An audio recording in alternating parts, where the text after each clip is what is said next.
Today's story is autumn themed and it's called Don't Hog the Hedge.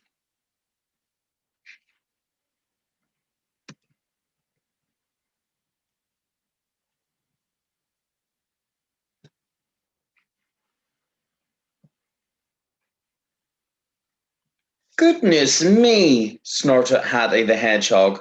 It's half past September already. I haven't got time to play. I must finish my hibernation checklist. You can see there he's got his checklist and it says water and bedding. He's ticked them off, but not toilet area, an alarm clock. As the leaves grew crispier and the air colder, Hattie worked hard to prepare her winter home. She snuggled tightly in her cozy and comfortable hedge, just in time for the big sleep. Hedgehogs go on a big sleep during autumn and don't wake up till next year in springtime. That's called hibernation. So the hedgehogs are hibernating, which means they go to sleep from now in autumn until next year in spring around Easter time. Look and see, what has she got inside her hedge? I can see leaves. Ooh, a spider. And ooh, I wonder what those are. Look, those are other mini beasts in there. She's got a sign that says toilet. Oh, these are her snacks that she's gathered. Oh, yummy. Just as she was drifting off, because she's hibernating, little footsteps caused her to open her eyes. Who could that be? She grumbled as she stuck her furry and slightly damp nose out of the hedge. Three dormice, Dylan, Dexter, and Doris, popped up out of a patch of fallen leaves.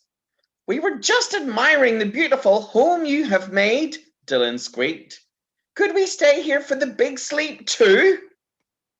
Oh, I wonder what Hattie's going to say. I don't think she'll allow them to sleep in there in her hedge. Your nest looks so wonderfully warm and you have prepared it so well. So please don't hog the hedge. Don't hog the hedge, which means keeping it all for herself. Well, my hedge it's only really set up for one, Hattie grunted. But as you're all only little, I can probably find some space for you just this once, Hattie said. Just as soon as they had settled in, Hattie heard a new, very strange sound heading their way. Thud, shuffle, shuffle, thud. Toby the Toad came to a stop in front of the hedge. Hello, can I hunker down in that marvellous hedge of yours? He croaked loudly. Oh gosh, Hattie's just about to settle down to sleep. She's had her food packed up and she's had these three dormice and now a frog wants to come in and stay. Oh gosh, I wonder what Hattie's going to say. What do you think Hattie will say to the frog? Yes, come inside, or no, go somewhere else to sleep. Your nest looks so comfy and you have prepared it so well. So please don't hog the hedge. You really should have sorted out a place to stay sooner, Hattie scolded. But I suppose you can stay if you promise not to leap around too much. Hattie must be so tired. She needs to hibernate and go to sleep until next spring. Hattie budged up closer to the dormice to give Toby more room. The hedge was very short of space, but it was much cozier than before.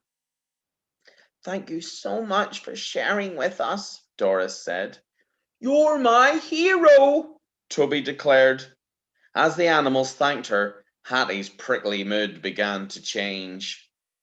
I've never been called a hero before, she said proudly.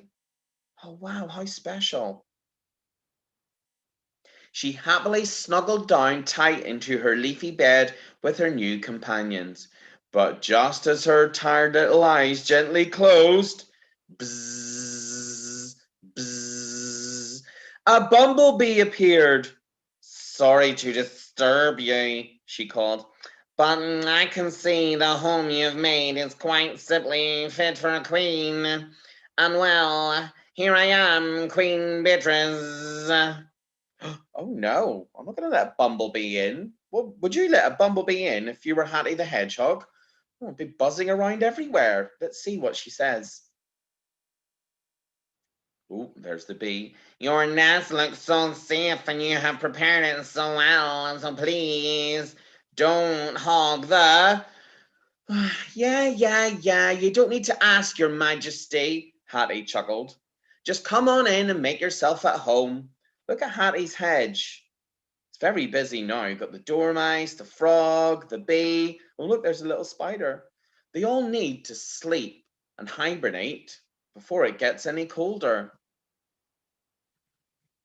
What a squashed up bunch they were. Hattie's spikes tickled Toby's toes, and everyone was trying hard to avoid Queen Beatrice's sting. There's her stinger. Eventually, they all settled down. But then, sob, sniffle, snub. Ah! Billy, a young, very upset bat, floated gently down beside the hedge. I'm lost and I can't find my family, he sobbed. Can I hang out in your company for a little while? A bat. Interesting. Hattie looked around at her cramped little shelter. I don't think there's any hedge left to hog, she said. We simply cannot all fit in. But then she did something totally unexpected. You can have my space, Hattie offered. She stepped out of the hedge to make room for the lost little bat. But then her friends did something even more unexpected. They all stepped out of the hedge as well. This hedge is not a home without you, Hattie, squeaked Dexter. Let's find a place where we can all fit. Hattie felt warm and fuzzy inside, even though it was freezing outside the hedge. So they all set off and soon found a new, more perfect spot for their big and well-deserved sleep. Can you remember what that sleep is called? It's called hibernation. They're going to hibernate until next spring because it's too cold. They found Billy's family there in their new place. So there's Billy's family, the bats. Bats sleep hanging upside down. All of them. Look. 1, 2, 3, 4, 5. And there's Billy. There's the bee, Queen Bee. There's the frog and the dormice. Oh, there's Hattie's list. Water, bedding, toilet, alarm clock. And now she's found some friends.